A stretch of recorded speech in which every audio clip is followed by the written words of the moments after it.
Assalamu alaikum, hope you are doing well. Welcome to my YouTube channel English Seekers. In today's video we are going to discuss about a school of poetry who paved the way for romantic poets and that is named as Kukni School of Poetry. जी तो Cockney school of poetry basically London के कुछ poets को जैसे for example Leigh Hunt, John Keats, William Hazlitt और इन जैसे कुछ पोइट्स को रेफ़र करने के लिए ये टर्म यूज़ की जाती है Cockney school of poetry.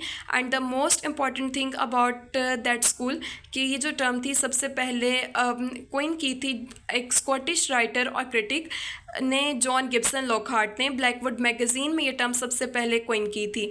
Okay लेकिन अब जो मोस्ट इंटरेस्टिंग फैक्ट इस स्कूल के बारे में ये है कि ये जो टर्म है ये एक डेरोगेटरी सेंस में पेजोरेटिवली यूज़ की जाती है. मीन्स कि इस टर्म को कोई अप्रिशिएटिव टर्म्स में यूज़ नहीं किया जाता. इंस्टेड इसको इंसल्टिंग सेंस में ये टर्म जॉन गिब्सन लॉकहार्ट ने इन पोइट्स को रेफ़र करने के लिए यूज़ की थी. अब ये जो टर्म जब उन्होंने कोइन की थी तो ये अर्ली 19th सेंचुरी की बात है. ये कौन सा टाइम स्पेन है? ये बेसिकली वो टाइम स्पेन था जब इनलाइटनमेंट एरा और age of we can say age of reason और सेंसिबिलिटी का एंड हो रहा था और रोमांटिक पोइट्स का स्टार्ट था. तो अब what so special about this poets और दिस स्कूल ऑफ पोइट्री, वो ये कि ये जो राइटर्स थे, ये जो कुछ राइटर्स का ग्रुप था, लंदन बेस्ड ग्रुप था पोइट्स का, ये इन्होंने क्या करना स्टार्ट किया, जो एज ऑफ रीज़न या इनलाइटनमेंट एरा की जो राइटर्स थे उन्होंने जो उनका use of elevated language, use of heroic themes और we can say use of heroic themes और इनके जो established poetic conventions, high established poetic conventions, इन राइटर्स ने, लंदन के इन राइटर्स ने इन चीज़ों को रिजेक्ट करना स्टार्ट कर दिया. They have started to reject traditional poetic conventions that were predominant in enlightenment era, or they have started to use the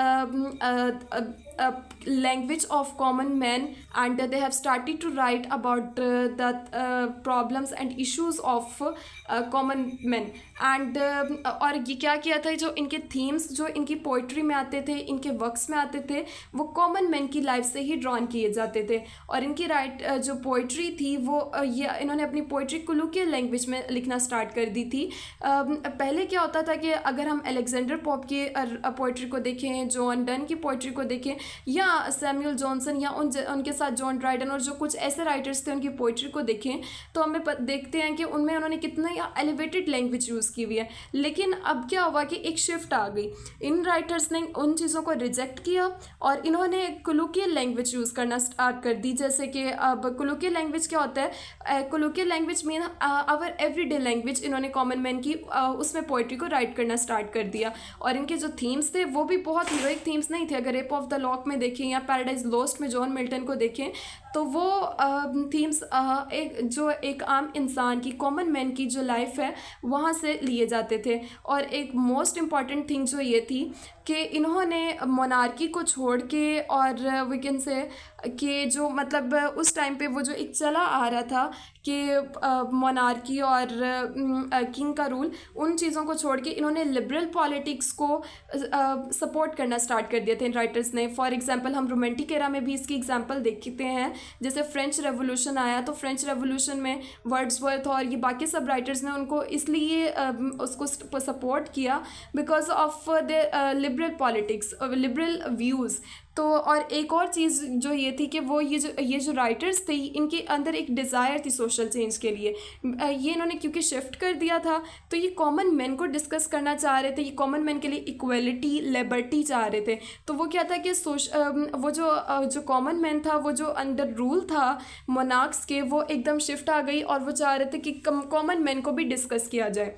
तो अब क्योंकि एक चीज़ चली आ रही थी तो इन्हीं कैरेक्टरिस्टिक्स की वजह से, इनके इन्हीं फीचर्स की वजह से जॉन गिब्सन लॉकहार्ट ने और जो कुछ राइटर्स थे जो टिल अभी इन चीज़ों के लिए रेडी नहीं थे और सपोर्ट भी नहीं करते, तो in insulting sense, in a derogatory term इन्होंने एक यूज़ की इनके लिए, that is Cockney school of poetry. क्योंकि एकदम से जो लेक ऑफ सोफिस्टिकेशन आ गई थी इनकी राइटिंग्स में, और इन्होंने वो जो पोइटिक कन्वेंशंस चली आ रही थी और जो चीज़ें थी उन सबको इन्होंने, they have these writers have turned away from that poetic conventions, and that's why this term has been used as in pejorative, has been used pejoratively। और अब एक और चीज़ जो हमें मिलती है वो ये कि ऑल्थो ये इस टर्म को पेजोरेटिवली और यहाँ पे we can say derogatory sense में यूज़ किया जाता है, लेकिन फिर भी इस स्कूल की this school has an embodied great importance, क्योंकि ये वही राइटर्स थे, ये इन्हीं का राइटिंग स्टाइल था, इन्हीं की जो डिपार्चर था, इन्हीं की वजह से वो जो ऑगस्टन एरा से रोमांटिक एरा में शिफ्ट आई थी, क्योंकि इन्हीं राइटर्स ने वे को पेव किया था रोमांटिक पोइट्स के लिए। So that was all about today's video. If you find this video helpful, like this video and let me know through your comments if you have any query. Thank you. Allah Hafiz.